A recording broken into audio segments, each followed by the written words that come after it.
Iran கையில் மட்டும் அணு ஆயுதம் இருந்திருந்தால் நிச்சயம் அதை இஸ்ரேல் மீதும் மத்திய கிழக்கு நாடுகள் மீதும் பயன்படுத்தியிருப்பார்கள் என்று அமெரிக்க அதிபர் ட்ரம்ப் கூறியிருப்பது உலக அரங்கில் பெரும் அதிர்வுகளை ஏற்படுத்தியுள்ளது. ஈரான் உடனான போரில் அமெரிக்கா முழுமையாக வெற்றி பெற்றுவிட்டதாக தம்பட்டம் அடித்துள்ள ட்ரம்ப், ஈரானின் அணு ஆயுத கனவை சிதைத்து விட்டதாகவும் பெருமிதத்துடன் அறிவித்துள்ளார்.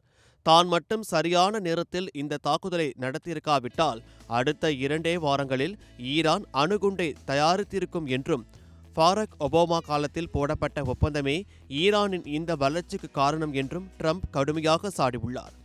ஆச்சரியம் என்னவென்றால், இதை ஒரு போர் என்று ஒப்புக்கொள்ள மறுக்கும் ட்ரம்ப், இது வெறும் ஒரு இராணுவ நடவடிக்கை மட்டுமே என்று மழுப்புகிறார்.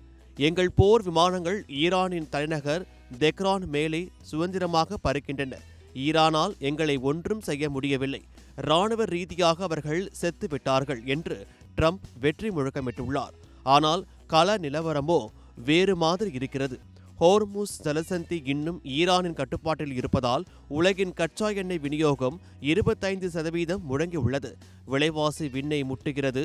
இப்படிப்பட்ட சூழலில் ட்ரம்ப் வெற்றி என்று அறிவிப்பது போரில் இருந்து கௌரவமாக வெளியேற அவர் போடும் நாடகமா என்ற சந்தேகம் எழுந்துள்ளது. இதற்கிடையில் ஈரானுடன் ரகசிய பேச்சுவார்த்தை நடப்பதையும் ட்ரம்ப் உறுதி செய்துள்ளார். தனது மருமகன் ஜெரட் குஷ்னர் மற்றும் துணை அதிபர் ஜேடி வான்ஸ் ஆகியோர் ஈரானுடன் பேசி வருவதாக கூறியுள்ளார். ஆனால் அமெரிக்க பாதுகாப்புத்துறை செயலாளர் பீட் ஹெக்ஸத், ஈரானின் பதில் தாக்குதல் நாங்கள் நினைத்ததை விட மிக கடுமையாக இருந்தது என்று உண்மையை ஒப்புக்கொண்டுள்ளார். ஒரு பக்கம் பேச்சுவார்த்தை, மறுபக்கம் வெற்றி முழுக்கம் என ட்ரம்ப் முன்னுக்கு பின் முரணாக பேசி வருவது அமெரிக்கா இந்த போரில் சிக்கிக் கொண்டதோ என்ற ஐயத்தை ஏற்படுத்தியுள்ளது.